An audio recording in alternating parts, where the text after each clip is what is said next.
Good evening. Good evening, good evening, good evening. My name is Kerry Mussington, and from Mind Over Matter Project Suicide Prevention. And I am here on Mind Over Matter today, Wisdom of Truth, with Michelle. Hi, Michelle. Good evening. How are you? Yeah, I'm great, thanks. Right, this is, hello guys, viewers, be patient with us.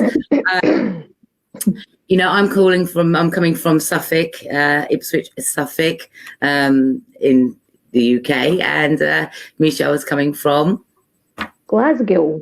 There we go. And we're two women here today. We're bringing you a story, and I have to be mindful that there could be some triggers here. So we're just letting that, we'll be as delicate as possible when getting out this awareness. Today, I am a survivor of child abuse, injustices, cyberbullying, you name it, the lot. I'm a survivor, and I am replacing unhealthy coping strategies through trauma for much more healthier strategies.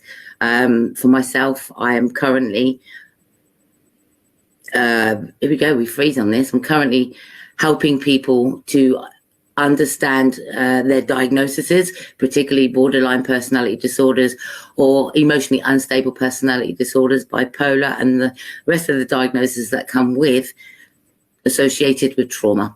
Okay, so today we've got Michelle here. We're going to tell her story, and it's Mind Over Matter. Tell my story. Let's raise awareness to prevent harm, because we're someone's child, and we had something to say, right, Michelle? So yeah. You must be nervous because this is your first time in actually telling your story, right? Yeah. I'm okay. Yeah, you're okay. So you've had some prep. What did you do to prep to be coming on here to tell your story? How did you get around? I done a bit of meditation tonight. Fantastic. So we're going to go to your story, all right? So for us, why is it important to tell your story? I think it's important to get the awareness out there for other people, because it's took me a long time to get to the point where I'm at just now. So I just feel as if I can give somebody a wee bit of advice or encouragement, to help them, maybe if they're in that situation themselves. As I said, it took me a long time to get where I am. So yeah, I think this is a benefit. I think this is a great idea. It is, isn't it? It's liberating. So can I just cheeky and ask your age? I'm 49. Because the reason why I ask your age is because through trauma, it tends to not identify itself immediately until it's recognized. Yeah. So here we go. At what age did your trauma start? Under the age of 5. Under the age of 5. Yeah. I just want to say we are going to be very sensitive in what we're saying, because we're very mindful of where the mind can go when we're talking about subjects, that each and every one of you, this story will probably be relatable to you. So we're very careful in what's going to be said. All right. So we've got 5. Yeah, under the age of 5. At the age of 5. I've had the preview of speaking to you backstage before we started, so I could get a rough idea of what was going to be said. I'm just going to say to you that this lady is incredible. She's here today to tell you her story. But this lady has had, at the age of 16, there was one more perpetrator. Yeah, we won't mention the perpetrators. Yeah. And again, there was a rape at 19 years old. So that's 3 incidences of trauma that you are harboring. And I asked you a question, which was who, what, how, what, in a mild way. And you said, I don't remember, I blocked it out. Yeah. Because when I get to the nitty gritty, you said, it is only now, being an adult, I understand childhood behavior. Yeah. You went on to be a mom and you concentrated on your son, but you went for training to be a social worker, which brought up topics of abuse in training. And that's when it was triggered and recognized what you went through yourself. Yeah. I think I took a bit of a breakdown at that point. Yeah, I mean, under the age of 5 was just it's a blank now. But I do know that it happened. 16, then it happened again. 19, yeah, the other incident happened, and then I got married, and that was an abusive relationship as well. So I think that's when you see the pattern, that this it is goes on. Yeah, this is about what it's about. The pattern. Yeah. We want to know the pattern that although these events may have happened, I've been a child, I was abused myself. Again, when you're talking about that mind block, we go on with the norm, carry on through school. Some of us may experience abuse at school or being mistreated at school. How was your school? Yeah, my school was fine, but through the trauma that I had under the age of 5, I kind of never slept much through the night, because I obviously had the fear in me that the person was going to be coming in and maybe doing it again. So I never really slept much through the night. So therefore, going to school was, I was very tired, and I couldn't concentrate and do my work. And then that's when the teachers would say that I was lazy, which probably was true. I was lazy because I was exhausted. But yeah, school wasn't a good thing for me. So as a young child, you're living in fear constantly, knowing. Yeah. What we said is, who was the perpetrator, and your clause, and we can identify together, because in my case, when it happened to me, it was a family friend. In your case, it's family friend. Okay, so then what do we do? How do these family friends come into the equation? How do they get away with it? And we've got very much similar stories, similar stories in how it takes place. And so what we want to do is raise the awareness on just how easy it is that our children can be unprotected because amongst family friends, That is it. It seemed to happen to you when there was a party on. Yeah. I think just typical back in the 70s, when your parents would, invite their friends up, but I mean, my parents were young at the time when they had me, when they got married, and then they had me. So I think it was just, that was just the normal situation. Oh, they've got a flat, mum will go up, and it was just like that. And then, the music would be on, alcohol, and then that situation just kind of took out of my control at the end of the day. I don't know what to say about that, really. I just want to say, fantastic for getting this far at the moment, for saying what you're saying, because so my message, and I guess this is going to be your message as well, is that when you have children and you have these house parties, please protect your children, because people are going upstairs, they're going to use the bathroom. It takes seconds. And I guess this is where, identifiable between myself and that when the adults are downstairs, the grown-ups are upstairs and doing what they choose to with their own, with the children. And why didn't we tell? There's the question. I mean, being under the age of 5, I probably didn't have the mindset to actually go and tell somebody, because I was probably that terrified. And I think that's how I blocked it out, because it was traumatic. It must have been a traumatic experience for me to actually blank that out. and basically don't have any memory of it. You know it happened, but you don't have any memory of it. No. But as an adult, I can still wake up and think that it's going to happen. And then when we get into these love lives as well, that becomes very triggering as well. And we learn, I want to say, I don't know about you, but I learned to disassociate in the bedroom for what was real and what wasn't. Yeah, I mean, I think growing up for me, I just wanted love. I just wanted somebody to love me because, I mean, not that I didn't have that of my parents, because I did, but I just wanted to be loved and to be loved with another person. And that never happened all the way through my life with the kind of relationships. Parents, yeah. Family members, yeah, but not with a partner. That never happened at all. Yeah. As one of the things I used to always say, I just want to be loved. I've got so much love to give.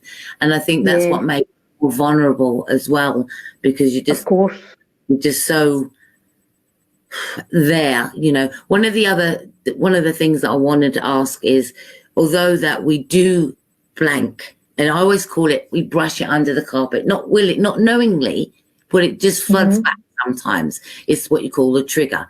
My hormones was the trigger event for me when I became pregnant with my third child. That was a trigger for where this came from. And believe me, he's like a ton of bricks. But I noticed that I had a pattern before that trigger. Before the trigger, before it all unearthed its ugly head and became center of attention, there was habits that you were forming as a teenager. What were those habits that you were forming as a teenager? The addiction and the alcohol. Yeah.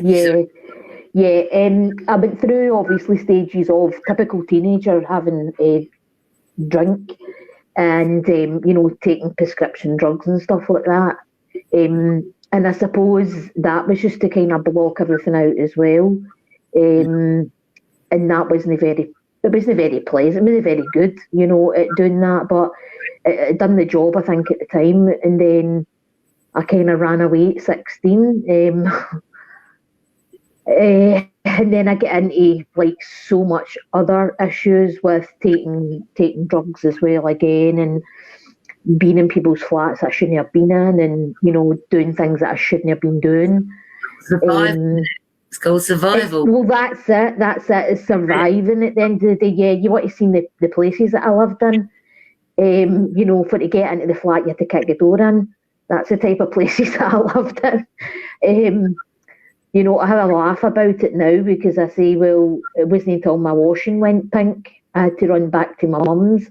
But, I did eventually go back to my mum's. And, the love was still there with my mum. But at the time, it was a tricky situation. That's why I left, We've got lots of questions coming in, and viewers, I will be reading back your questions and answering your questions, and you get 2 for the price of 1 tonight because we both survived.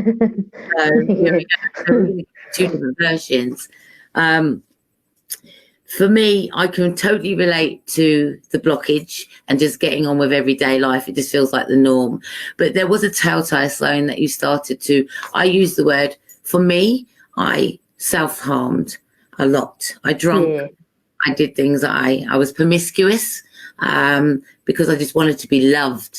And for me, the self-harm element, for me, because we're very careful not to promote the method. We have an active duty not to tell one another how we done anything to ourselves. If it, by putting those images into somebody else's head, they're likely in their weak moment to do it themselves. Yeah. But we can tell you that one of those things, which is a safe way, I guess, is piercing, right, Michelle? Yeah, it came apparent that my go-to was getting piercings done. I've had most of my face pierced.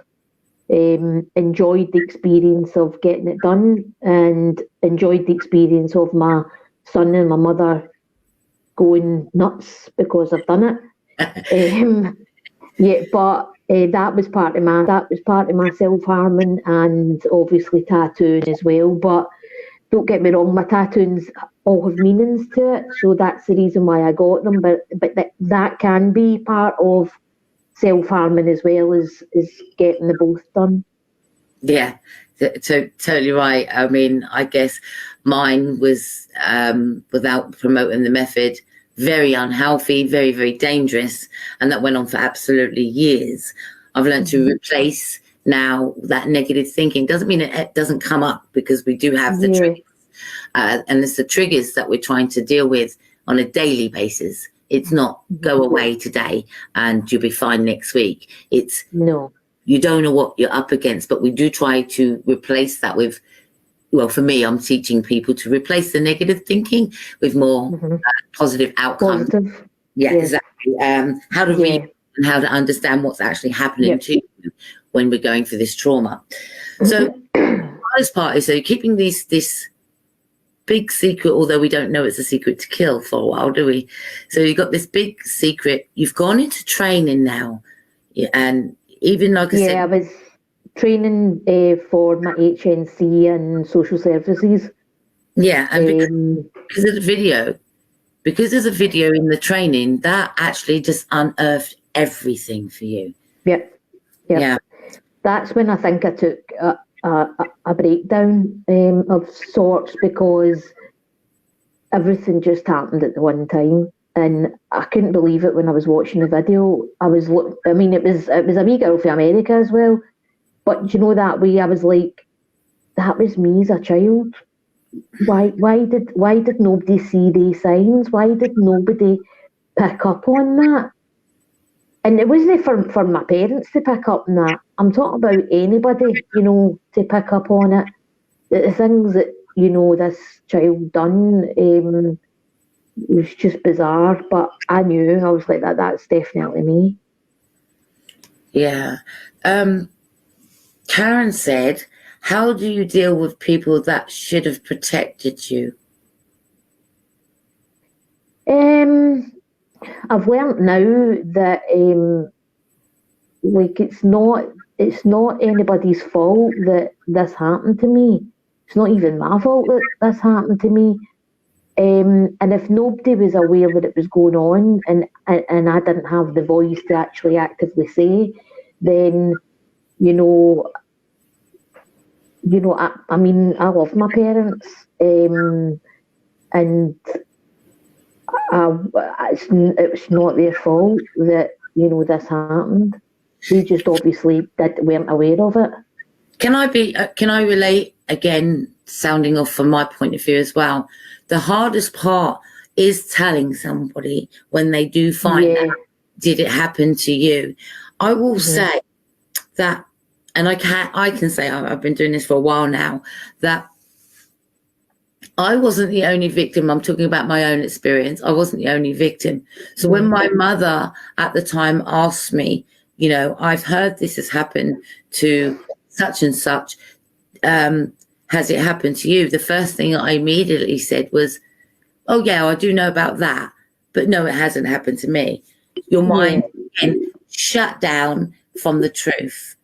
It was too uncomfortable. Now, the reason why people do not tell anyone is one of the reasons I chose. First of all, I didn't identify it was wrong until a very, very, very long time. I was also bribed for myself and blackmailed. And I didn't tell for a long time, because one of the things that people like to do is take over that pain. And I'm going to fix it. And they're going to fix it with violence, or they're going to fix it by doing such and such. And the reason I never told, I think a lot of it played a part of, because I knew that if your parents or my parents would have known, they would have been able to protect me. But the protection that I wanted from them was not to lose them as a mum or a dad to this individual, because I knew my dad would get angry, enraged, and perhaps probably take matters into his own hands, and I would have lost my father. I would have lost the man I loved, even though I felt he could have been a better role model. But I still think I would have lost my father, or I would have lost my mother had I told. But if I had to say anything to the viewers now, is that when we do want to tell somebody and share the story, it is for us to make it very clear, this is my pain. If you ask me how I want to handle it, you can work through it with me, but you cannot take over the pain. Exactly. Yeah, I know. Now, the other thing, when we're talking about our parents, just, I looked at my mum's face, and I know that my mum, being a mum myself, the first thing that my mum would say is, I never got to protect you. I didn't see it, and I didn't want to see that pain on my mum's face. Yeah. I just said, Mum, I didn't tell you. If I can't tell you, or I didn't know how to tell you, you can't be blamed. That's and right. you trusted your friends, and your friends betrayed you. So when I look at these people, the perpetrators that do this to us as children, it ruins our life, not just as a child, but as an adult. Yes. Many, many, many years where you and I are still in recovery, and we're going to always be in recovery for each day that we try to get up and do something to better our life and not consume our mind with the perpetrator. We gain more strength. And talking to me and you, we can say we're not alone. And judging by the viewers, they're not alone. Yeah, no, I understand that. I mean, even if it's not that kind of trauma, some people have had trauma, through other aspects of their life, maybe as a child or maybe as an adult, and understand that as well. Any trauma is bad. It's not a good thing having it. But I've noticed that, which I was speaking to you last night about, was like the fact that people that I went to school with were like really, really, they were really unsettled in school and stuff like that, and they misbehaved and they done things wrong, and it was just because they had a trauma in their life that they couldn't actually open up about and speak about. And these young boys ended up really being bad and going to prison and stuff like that. And I think that's how now in prison, people in prison now, they can open up and say, because they're getting the help, and they couldn't. I mean, there's no need for them to be in there in the first place if they just got that help when they were younger. And this is the thing.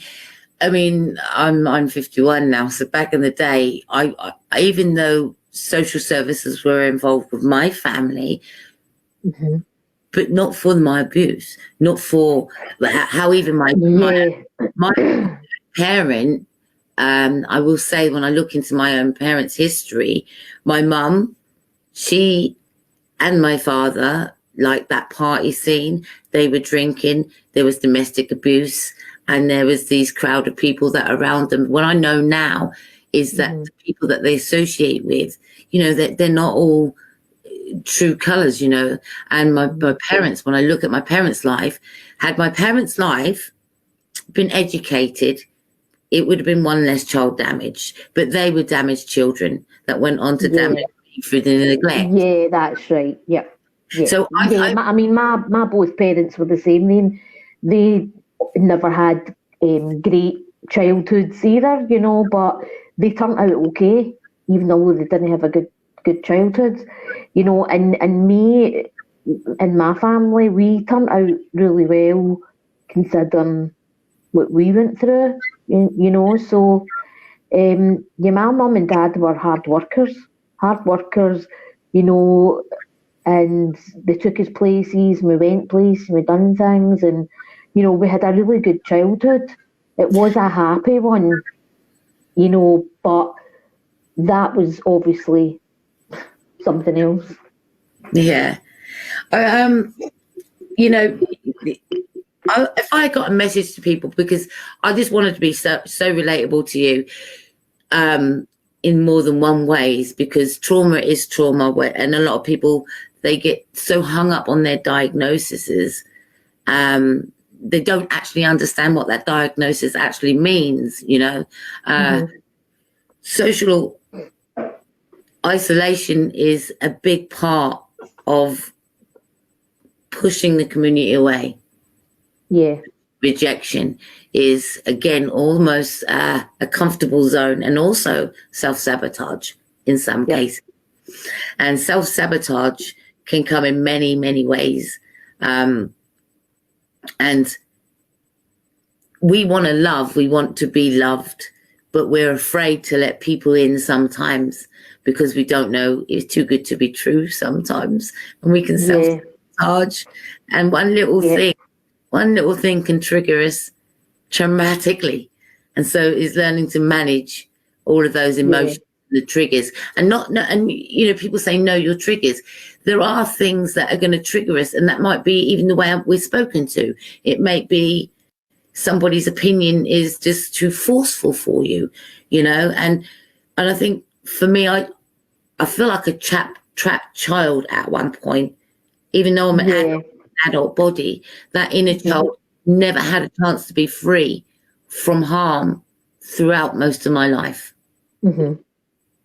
What about you? Yeah, I've only got to that stage now that I feel a wee bit more free from being out of that situation, because mine's carried on all the way through until I left my husband, because that was an abusive marriage.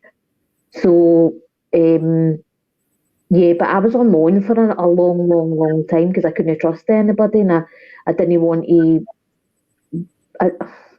I don't think I could have been loved by anybody because I didn't love myself. And I think now I've got to that stage where I love myself. I love myself now. And like, you know, I was laughing with my mum, because you can joke about things, by the way. It's not all serious. You know, I took a picture of myself and she went, why are you doing that? And I was like, because I love myself. And she's like, all right. And I was like, because if I don't, who else is going to love me? You know, and she's like, all right, aye. But I think it's a generational thing. That's the hard part. I think, you know, were we ever told growing up that we were loved? My parents struggled with that word, you know. I was told that I was loved. We never really hugged very much. We're not a huggy family, you know, where we would cuddle and kiss and stuff like that. But I'm like, me and my mum's like that now. But we weren't like that when we were younger. Yeah. So one of the questions is, because I know the viewers are going to be worrying about, you know, there's a lot of people itching to talk and tell their story. Itching to tell their story. And some are worried what their family would think. And that's the hardest part. They want to free and just say, you know, I just don't want to carry this secret around anymore. And unfortunately, they shut down, they close it down, they don't say nothing, and they still harbor this, you know, where it's there, it's always there, but they harbor it with a different emotion. And then you find a lot of family feuds going on. But telling your family is the hardest part. And then allowing them to believe you. That's the thing. Will they believe you? That's the biggest thing. Who will believe me? Yeah, and I think it's a bit of the shameful thing as well, because you carry that shame in you as well, that, you know, well, if you tell somebody, will they believe you? And like, then you don't know. I mean, I never told my son until Sunday night, I think it was, when I knew I was doing this, because I could pluck up the courage then. And, you know, he took it really well. And I mean, I'm so proud of my son. I'm so proud of him in every way that he's turned out. Obviously through, you know, me and his dad not having a good relationship as well. But, you know, he's just turned out so well. And his answer was, why did you not tell me any sooner?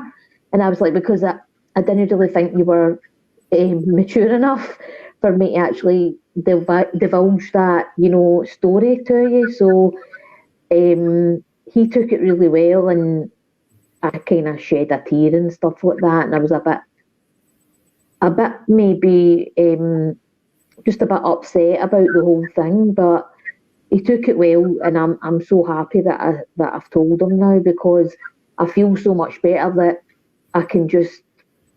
I feel as if like I've lifted a bit of weight off me now that I've actually told him, So it went well. It did go well. Good.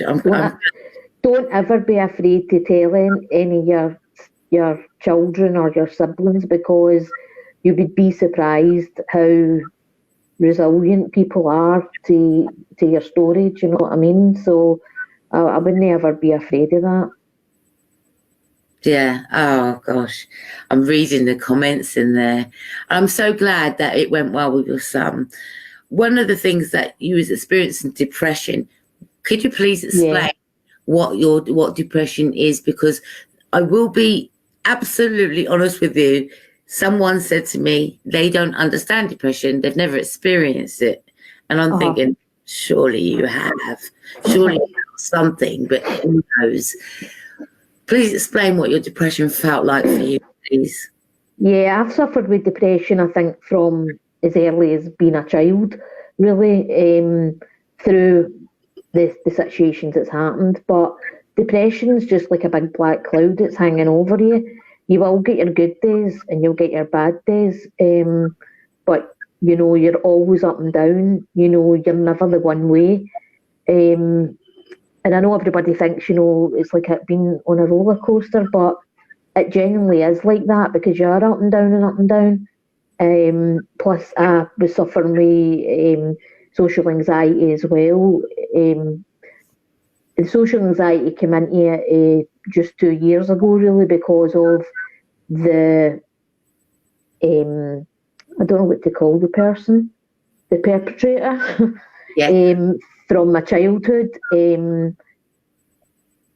I used to see him when I was going to college on the bus, and for me to get to college, I had to take medication. I was just in some state, because I was thinking, what if he's on the bus?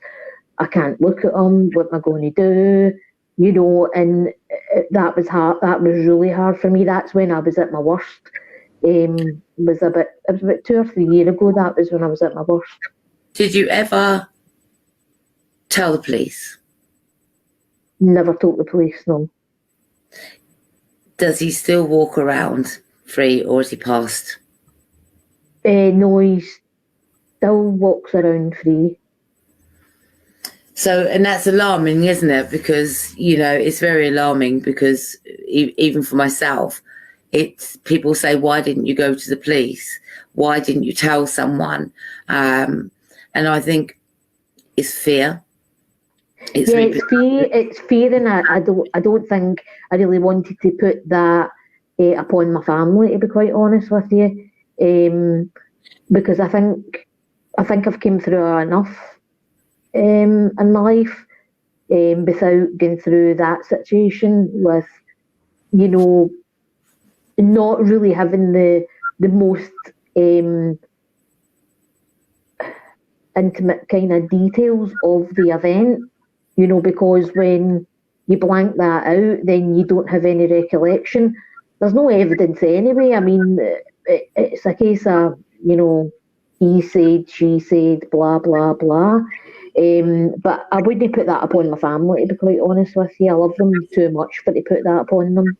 So, if we cannot seek justice, because I know this is going to resonate, if we cannot seek justice, and when people always say, I want justice, and I don't think there is justice.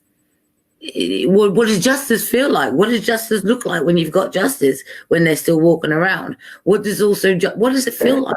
Because for me, one thing that I did, I gave that perpetrator my life, because I was embroiled in that miserable state. I was self-harming. I was mutilation. I was doing a lot of things that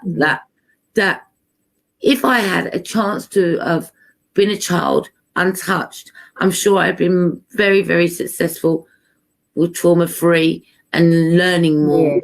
It gets in the way of your education. So you're education deprived, okay? You might Yeah. not at a faster pace at somebody else, but certainly you might have found a creative side of you by plunging. Yeah, you would be a different person, obviously. You would be a different person if the trauma didn't happen. You know, I've got dyslexia, and I do say that that's through having the trauma as a child, and that's why I'm the way I am. But I wouldn't change myself now. And for me to get, how can I put it? For me to feel as if I've got justice is I can walk a bit happy now, and I love myself. It has took a long time, but that's my, kind of like comeuppance. Like, I'm quite happy with myself, so I don't feel as if I need to get justice for that. He'll be gone before I am. That's all I'm saying. I think, it's not to ruin and steal your life. And this is the thing, when perpetrators do something to their victims, the victim's life is stolen for many, many years until they start to discover their worth, their self-worth. And that's where we see a lot of people, come on, just cheer up. You can't just cheer up. You need to find a way of building up and staying up and replacing the old coping strategies, because it's so easy to just retract because you feel unsafe. But I will tell you, these perpetrators, and this is my own opinion, how I feel about it. My nostrils will probably flare because I get angry, and that angry is passion, okay? Passion to save life. Not only do they steal your life, they steal your future. They mess with your children's life as well, because when we start having depression, we then teach our children what depression is and how to handle depression by saying, go to the doctors, love, go to the doctors. When what we're not actually saying is, look, I'm depressed because I'm carrying this around with me. This is what happened. I'm unsure. Can you give me time to talk? Because, one of the things that we didn't do is we did not go into the explicit details of what happened, because there's no need. We're not looking no more. That's happened. No. It's what we wanted to do is give you the signs of how it can happen, the secrets, the things that they tell you to do, what we don't perhaps tell our parents. And if we could educate our children, now we've got children of our own, at a very, very young age, of the no-touch zone. Okay, if we can date very carefully without bringing children into it, by having your dates outside of the home. Don't be quick for those that have been broken. I say not broken, you're not broke. Don't be quick for those that have suffered from depression or any of this PTSD trauma, right? Yeah.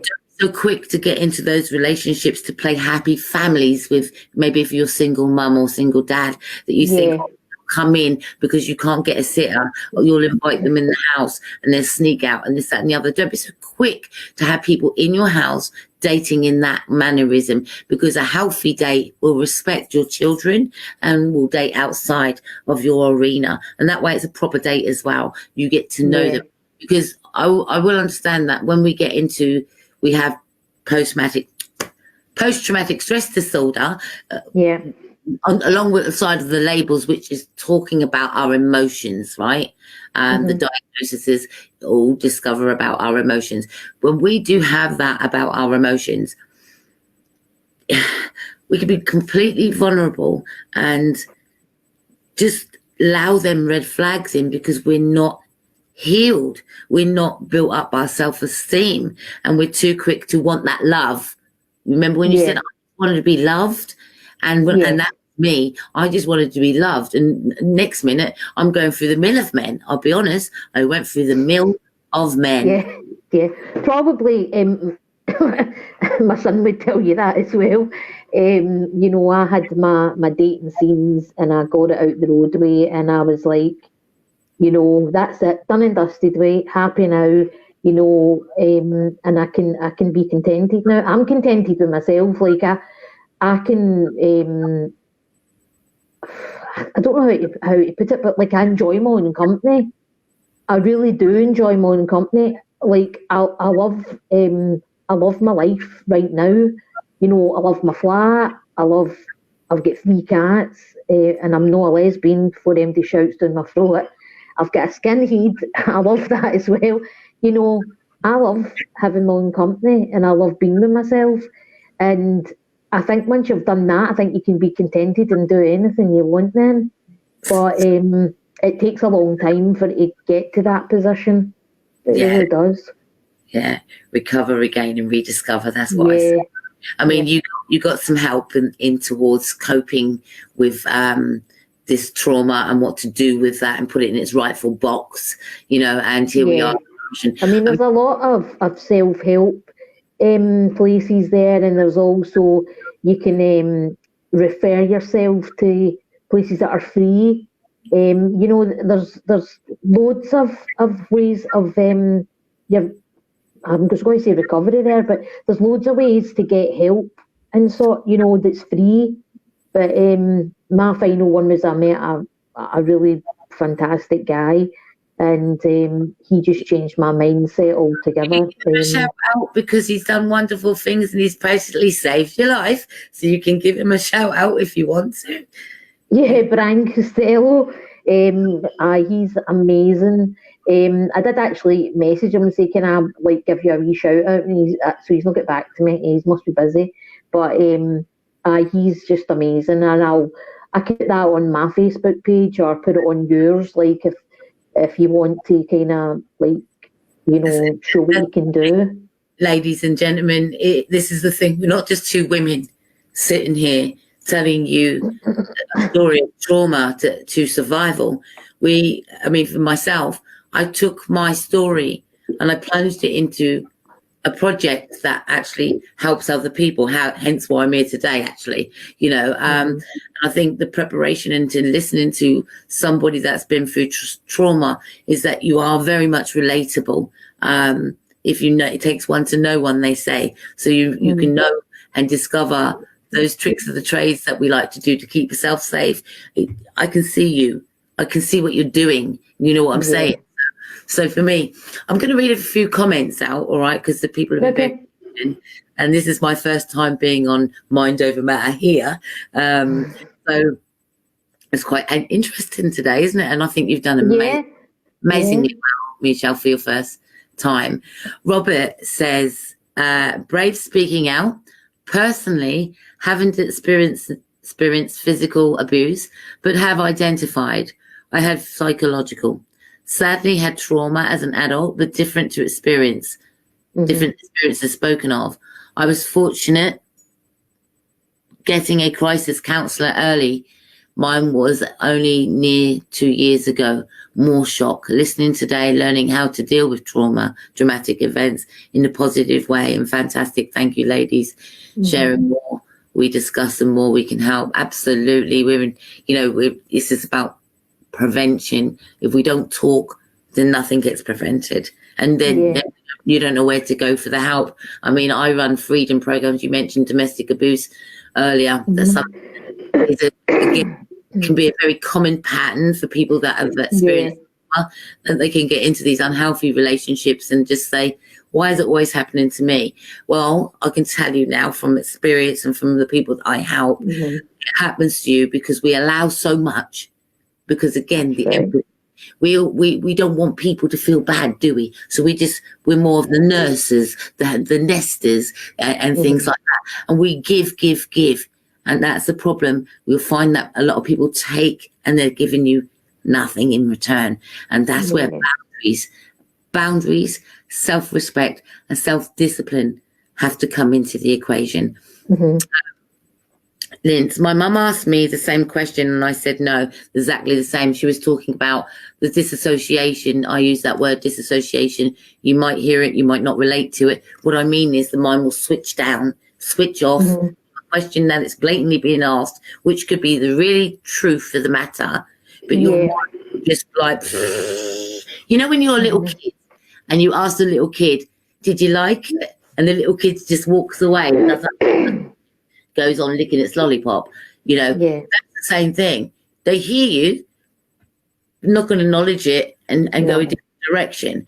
For me, I've had many triggers, especially when I'm making love. That was the hardest part for me, to not let it ruin my relationships. So I've learned a technique to switch that off during the middle, because they can't have any ownership in my head. They cannot have any space in my head, because I feel like they're stealing my enjoyment when I'm thinking about them or it or whatever. And so therefore I have learned to just find another direction into how to manipulate the mind. So it's hence why the title is always called Mind Over the Matter. Yeah, I know. So isn't that interesting that, there's other people out there will say, when you are asked that question blatantly, that's what I'm saying. Sometimes when you're going to ask somebody a sensitive question, give it a little time, think about how that question should be posed. Comes across, yeah. Yes, so they don't run backwards, all right? Don't take over the matter either if somebody's telling you something, or tell them what to do. Ask them how they feel and what they would like to do about it. Giving choices at every level. Karen says we emotionally protect the ones we love, even when we realize that they have let us down big style. It sends us turmoil. Yeah, you're right. And Jenny says, I love your comments, guys. I never told anyone. You hearing all of these stories, Michelle, when you hear these, it's all to you. And like I said, it's like we're like a little family of people that can relate. Of course. I never told anyone for a long time. Jenny says, I never told anyone for a long time. And when I did, I wasn't believed. And unfortunately, it happened several other times as a child from different adults. Wrenches my heart reading that, Jenny, because I can totally relate. I hear that over and over again. And as I was saying to Michelle, when describing this part here, what you're talking about, Jenny, is that what happens is, even though they said, I don't believe you, what it is, it's very difficult for them to accept that perhaps they may have played a part, perhaps it might have happened to them. And again, this association, it's very difficult for them to accept any responsibility. Like, they just want to run a mile from something like that. Hearing that about you, they just want to run a mile. But deep down, sometimes people just like, nope, can't believe it. And it's easy for them to shut down that way than accept. But you'll find that their behavior will change towards you. And when it does change, you might get animosity, or might just get a different perspective altogether, where it's pacified and suddenly you're, should we do things? So it can go one way or another. It can bring you closer together. It can push you away, because people do not want you to talk about something that they may have been around in the area, or maybe that's right. Yep. Stopped you. If I'd have known, I would have been able to stop it. So it's almost like you want to just remove that blame, if that makes common sense. Just common sense. So I always say, when people tell me about their parents, I always want you to look into the life of your parent. I know you feel like children inside. I do know that, as in an adult's body, when there's trauma. So when we look at our parents, we don't actually treat them like that, like us. You look at the label, that's my mum, that's my dad, they've got responsibility, and that's that. Now, isn't that the same when we have our own children? That's my mum, that's my dad. But deep down, what we're doing, we're suffering with something that we wish we could change. So I'm not saying it's about the forgiveness. The forgiveness is not our job to forgive. It is a higher power, if it's some spiritual. That's you, the spirit within you. To learn to forgive yourself. Yourself first. That's it. Yeah. All right. That's my take on it. Anyway, somebody might disagree, but we're not here to disagree. And I don't know your journey. You don't know mine. It's about coming up with ideas and solutions. Of maybe, just maybe. Right. Thank you for sharing. Peter said, thank you for sharing. Jenny says, I also was sexually assaulted in my 30s and raped 3 years ago. I never thought it would happen as an adult, even though I'd been abused several times as a kid. I'm really sorry that you went through that, and I hope that you've got help for it and you continue to work on your self-esteem, keep building, not let them perpetrators take over your whole entire life and ruin that for you. So for me, as a child abuse, relatable, I went on to have date rape a couple of times as well, because the alcohol fuels everything and you're more susceptible again. Yeah. So I teach people now that, you know, if you're out and you like someone, just wait till the next day, you know, so you're not manipulated and used and abused, and watch your drink when you're out as well, because I think if people always suffer from depression, but they drink, and when they're drinking, that makes it more and more and more depressed. Okay. And that's why I stopped drinking, because the drink just didn't help at all. What is drinks, Michelle? What do we call it? Oh, it's a depressant. And it's self-harm. It is self-sabotage, self-harm, and you just want to fit in, or just, there's always an excuse why. But you need to be in control of it, and it doesn't need to be in control of you. I literally call it devil juice, because it destroys lives. Of course it does. Right, mind over mouths. Ooh, mind over matter. You girls, first of all, we're women. Women, you are effing amazing community for lifting up the stigma with these comments. Yeah, I do detest being called girls, whether or not it's a language barrier, I don't know. I'm a woman, and I've been a while for I've been called a girl. I don't want to be called a girl, because it puts me in that trapped childhood. I'm a woman. I grew into this woman now. Yeah. We are what we are, and this is the thing. When men steal our enjoyment as a woman, and I'm not saying it doesn't happen to men, because it does. When our youth is stolen, then when we grow through this trauma, I'm asking for respect. And I think many of us, because we've been so trapped in this trauma, that we're still in discovery, and we do feel quite youthful inside, but maybe, you know, I mean, whatever else, you know, there are young kids out there that are crying out for help and don't know how to express to their parents or talk to their parents, vice versa. This isn't just about adults. This is about the children. The children, they need to protect, and they need to learn the no touchstone. They need to know how to communicate effectively. They need to express how they feel about depression. And the first instance is not go to the doctors and take a tablet. It is sit down and work out a plan, a dating plan, or some schedule, having some to-do list and muster through things. Because even if you go to the doctors or get health, you've still got to put in the work and the effort to change daily to replace the negativity that we're feeling, that lost, that empty sensation. Yeah. So, Karen says, I'm sorry, but no matter how much you love them, if they knew about your abuse, they let you down. It's really hard for the one traumatized to work through that. I know you say they let you down. That's easy to say, because it's shifting the blame. The person that let you down is the person that committed the crime.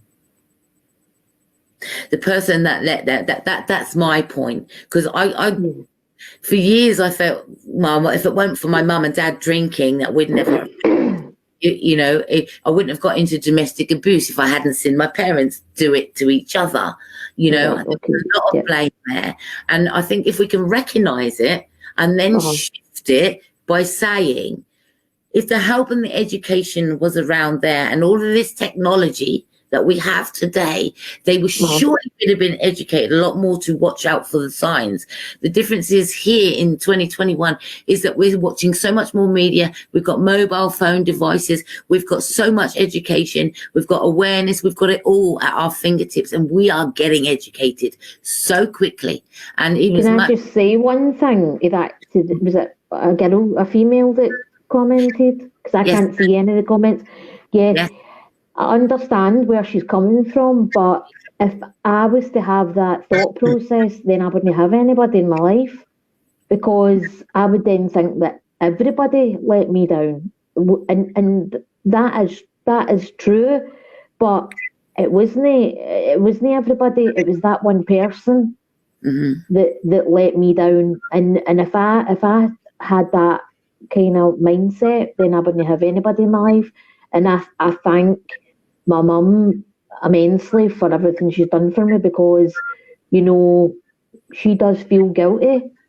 I mean, we spoke about it today. My mum feels really, really guilty, but it wasn't her fault. I said to her, Mum, it was not your fault. It was the person's fault that done it.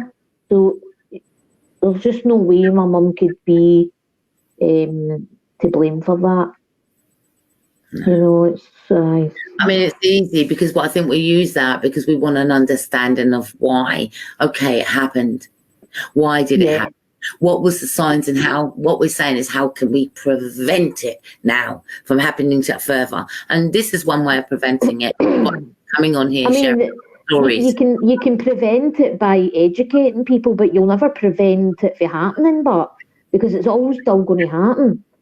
You can only educate people so far, but when people are vulnerable and young and have not got a voice, then there's nothing you can do about it. It's still going to happen, regardless. Jeez, I'm just reading, the comments that are coming in here. The amount of people that have had it done to them. Yeah. I actually want to, we've got to come back because this is really great. But one of the things that bothers me is the names that they call it. If they call it child abuse, why is it? That's a subtle name. It is what it is rape. It's still rape. You might have been a child. Yeah. You might have been abused, but it's still taking. That's something that I struggle with is I don't really like putting a kind of a name on it or a label on it or a word on it. I just say that I was sexually abused as a young child, and that's it, because it was sexually abuse no matter what way you look at it. And I just don't. I mean, I don't think anybody likes that word rape anyway. So yeah. It's whatever you call it yourself. You're the one that's dealing with it. So, I mean, it's whatever you want to call it, you call it. At the end of the day, you're in control. You know? Peter says, justice for him is now being free from fear. Fantastic. Having a life now and being present today instead of living it every day. Whereas he has to live with what he has done to me every time he sees me. That makes sense, if that makes sense. It does. It does. I love that comment. I mean, as much as I change my appearance and I put my head down when I see the person, but he knows who I am. He knows me. You know what I mean? And all I know is that he's an alcoholic and that he might not have long to go, but you think karma's a bitch, but I still don't feel any. It's funny. I don't feel hatred towards the person. It just fears me when I see the person, and I froze, and like I feel as if I can't move. I can't move my legs. I'm sweating. My palms are sweating. I'm like, it's like just out of control, but I don't have any hatred in my body for anybody. I think that's just a waste of your energy and life. Dawn says, I was the opposite. My parents didn't care. So I ran away from home at age 15 years old through my childhood trauma. Oh gosh. I know, that's very sad in that situation. We can do this again and come back again. I mean, we've just done for a snippet. We're not gone into major details, but we hope that somebody has taken something from this today. Michelle, how do you feel now? You've been on here a whole hour.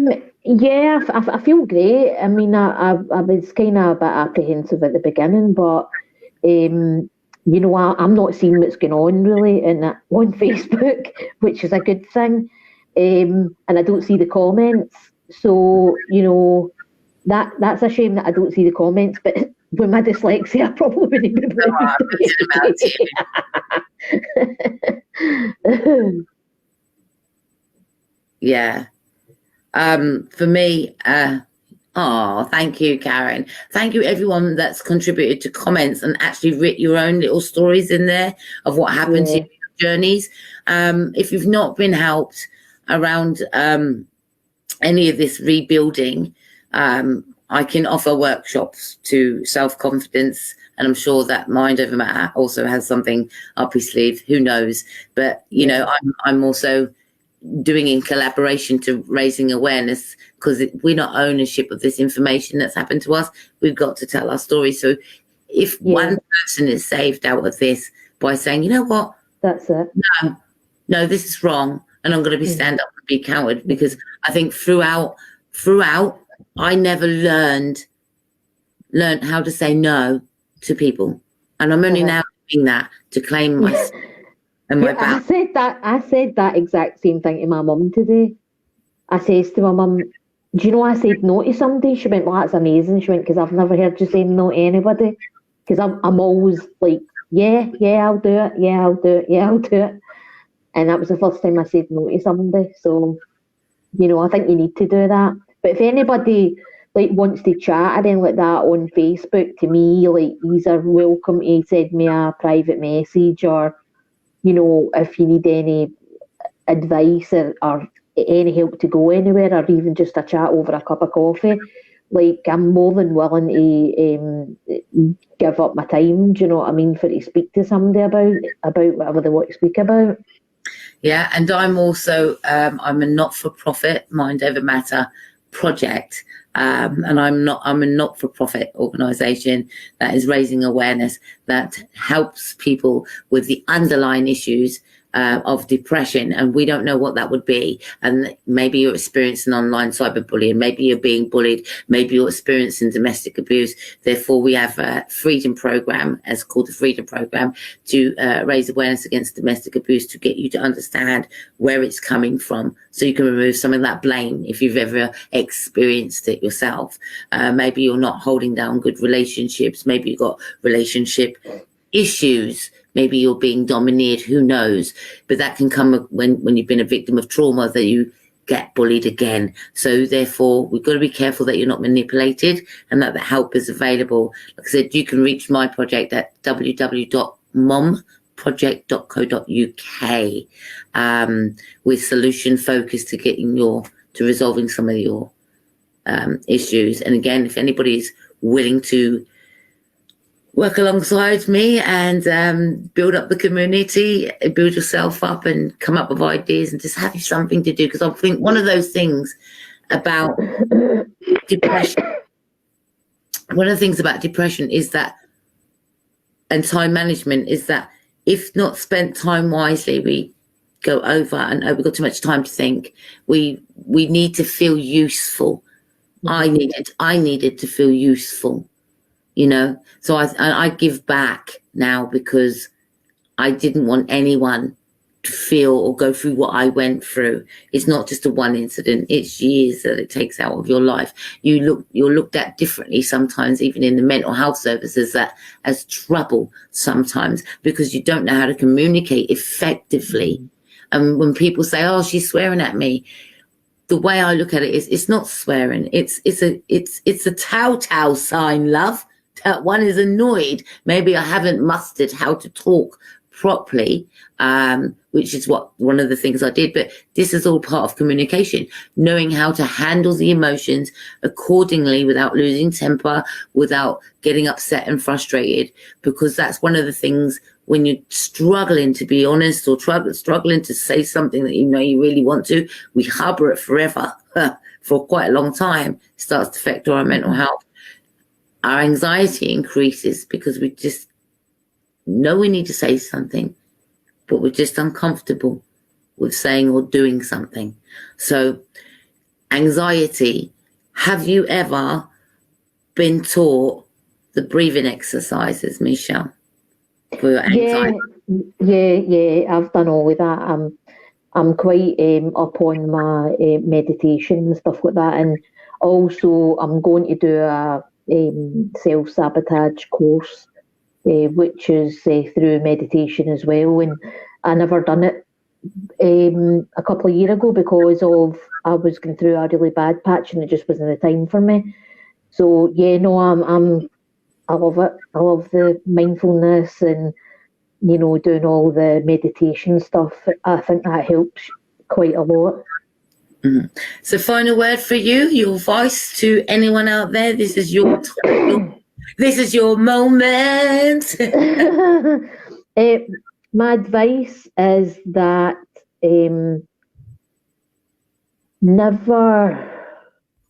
never think it's your fault, and don't ever feel guilty for what somebody else has done to you, because it's not your fault, and you shouldn't be having that guilt on board, because that's what eats you up. So my advice is just to seek the help that you need to seek at the end of the day. Yeah. Speaking out saves lives and support saves so much more. That's my motto. Yeah. I've been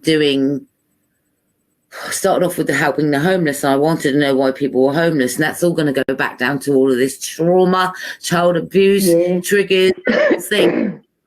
Those people were on the street, and when you listen to their stories, I mean, they're just like, wow, out of this world of how many people are absolutely neglected, even on the streets, even through the system. Nobody actually understands. Maybe there's communication issues again. When we write to the service, this is my quick tip before we go. When we're writing, we're talking to people and you say, I've got mental health. Stop doing that, guys. Please stop doing that, saying I've got mental health. What you really need to do is, if you're going to educate, is, right, this is my label. I call it a label, sorry. This is my diagnosis, if you have one. And this is how I struggle with them. And so therefore, at the end of the day, we can stop criticizing people that have mental health, because there's too many people saying, oh, they've got mental health, and people go like that.